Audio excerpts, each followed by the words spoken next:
नमस्कार, बहुत स्वागत है आपका। मैं हूं आपके साथ ऋतु ज्ञानवानी। मतगणना शुरू हो चुकी है। पल पल का अपडेट आपको न्यूज 18 मध्य प्रदेश छत्तीसगढ़ दे रहा है। सबसे पहले सबसे तेज नतीजे नगर परिषद बैतूल बाजार पर बीजेपी का कब्जा है। 15 वार्ड में से 12 पर बीजेपी जीती है, 3 वार्ड में कांग्रेस जीती है। कुल वार्ड 15 है, भाजपा 12 जीती है तो कांग्रेस 3 जीती है।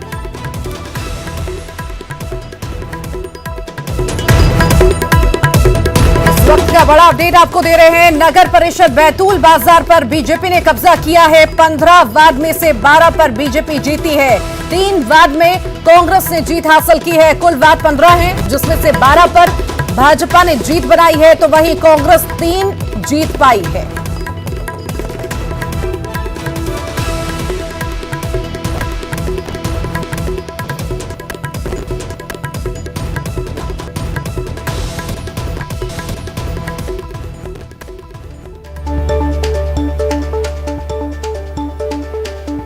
इस वक्त की बड़ी अपडेट आपको बैतूल से दे रहे हैं। 15 वार्ड में से 12 पर बीजेपी ने जीत दर्ज की है। सबसे तेज, सबसे पहले, सबसे सटीक नतीजे न्यूज 18 आपको दे रहा है।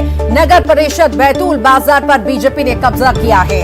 15 वार्ड में से 12 पर बीजेपी ने जीत दर्ज की है तो वहीं 3 पर कांग्रेस ने जीत हासिल की है। सबसे पहले सबसे सटीक नतीजे आपको दे रहे हैं।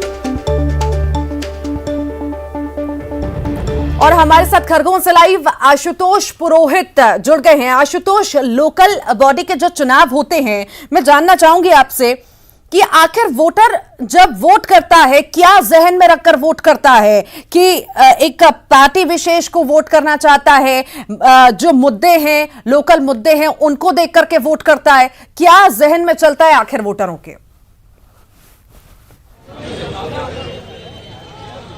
मैं आपको बता जाऊंगा, ये नगर पालिका या निकाय चुनाव जो रहते हैं वो स्थानीय मुद्दों पे चुनाव लड़े जाते हैं। इसमें पार्टी के साथ लोग जो है, जो स्थानीय लोग रहते हैं, स्थानीय जो जनप्रतिनिधि रहता है, क्योंकि नगर की सरकार चुनना है तो उनका एक महत्वपूर्ण दायित्व रहता है कि भाई जो व्यक्ति मिलनसार हो, जो व्यक्ति उनकी जो मूलभूत सुविधाएं उनको हल करा सके, तो इन सब मुद्दों को लेकर जो है आगे आते हैं मतदाता। और हमने चुनाव प्रचार के दौरान भी देखा, जब शहर का संग्राम को लेकर न्यूज 18 के द्वारा लगातार कवरेज किया गया था, उस दौरान भी हमने जब आम मतदाताओं से बातचीत की तो उन्होंने कहा ये पार्टी जो चुनाव लड़ रही है वो तो ठीक है, लेकिन इसमें जो स्थानीय लोग हैं और जो अच्छे लोग हैं उनको हम पहले प्राथमिकता देंगे, चुनाव जीतने के लिए उनको जिताएंगे। तो कुल मिलाकर ये कहा जा सकता है कि ये निकाय के चुनाव रहते हैं, ये व्यक्तिगत मुद्दों पर चुनाव रहते हैं, विकास के मुद्दे पर लेकर लोग आगे आते हैं।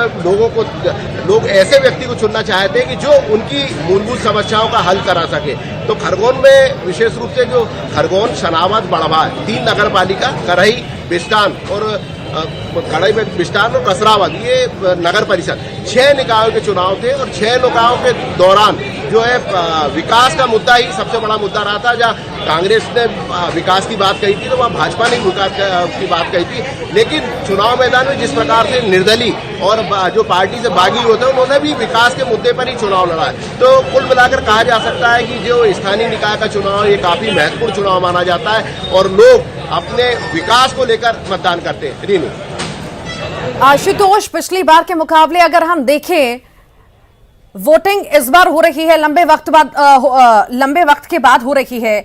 आखिर क्या लोगों ने बदलाव देखा? क्या जो जहन में रख करके, जो परेशानियां सोच करके उन्होंने वोट किया था कि नहीं हमें लाभ मिल सकेगा, हमारी चीजें, हमारी परिस्थितियां बदलेंगी, क्या वाकई में वैसा हुआ? आप तो ग्राउंड जीरो पर रहते हैं, क्या कहते हैं आखिर वहां के वोटर?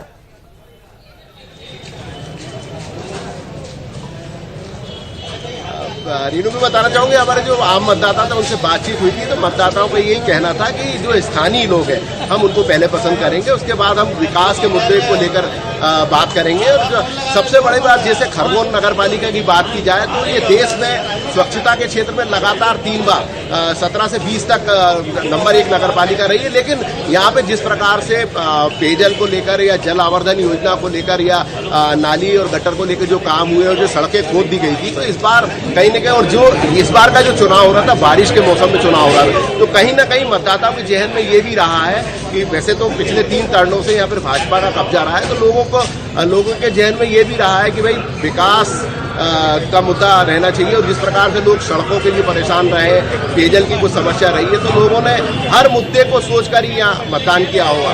और जिस प्रकार से बात की जाए तो प्रचार के दौरान जब भाजपा ने मुख्य मुद्दा बनाया था कि केंद्र में हमारी सरकार, राज्य में हमारी सरकार, अगर हमारी नगर में भी सरकार बनेगी तो हम लोग केंद्र भी जाएंगे, केंद्र सरकार से भी मदद लेंगे, राज्य सरकार से भी मदद लेंगे। वहीं कांग्रेस ने कहा था कि विकास, क्योंकि पिछले 3 टर्मों से यहाँ भाजपा की रही है, तो कांग्रेस ने विकास के मुद्दे को लेकर यहाँ जनता के मन में बात करी थी। वहीं जो निर्दलीय मैदान में थे उन्होंने भी अपनी अलग भूमिका निभाई है। तो कुल मिलाकर कहा जा सकता है कि भाजपा कांग्रेस की टक्कर यहाँ पे निश्चित प्रभावी रूप से होने वाली है। और अभी मतगणना की शुरुआत हो गई, डाक मतपत्रों की बात की जा रही है। हालांकि खरगोन में जो है मतगणना की जो शुरुआत हो रहा था वो कुछ समय लगा है, ईवीएम मशीन टेबल पहुंच गए और संभवतः माना जा रहा है कि 10-15 मिनट के अंदर ही कोई ना कोई बड़ा जल्दी से जल्दी परिणाम आएगा और लोगों को पता लगेगा, रुझानों देखने मिलेंगे।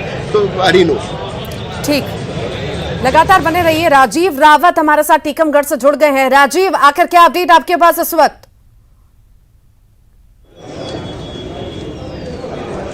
देखिए, जो मतपत्रों की गणना है वो पूरी की जा चुकी है और अब ईवीएम मशीन खुल रही है, तो लगातार जो नतीजे हैं अब वो थोड़ी देर में बिल्कुल स्पष्ट हो जाएंगे कि कौन आगे है कौन पीछे है। और इस बार अब पूरा तय हो जाएगा कि हाथ मजबूत होगा या कमल खिलेगा।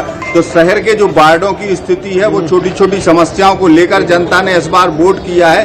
तो देखना यह है कि अब इस बार जनता के जो नतीजे हैं, जो ईवीएम में कैद है, उनका भविष्य, प्रत्याशियों के का भविष्य अब थोड़ी देर में तय हो जाएगा कि किसको हार मिलती है और किसको जीत मिलती है। ठीक, आखिर क्या कहती है आपकी ग्राउंड जीरो रिपोर्ट? आप लोगों से मिले, आखिर कौन कौन सी परेशानियां थी, कौन कौन से मुद्दे थे जिन्हें जहन में रख करके वोट किया और आज उनकी निगाहें वहीं पर हैं कि हाँ, हमने जिन्हें वोट किया वो जीतेंगे और हमारी समस्याओं का समाधान होगा?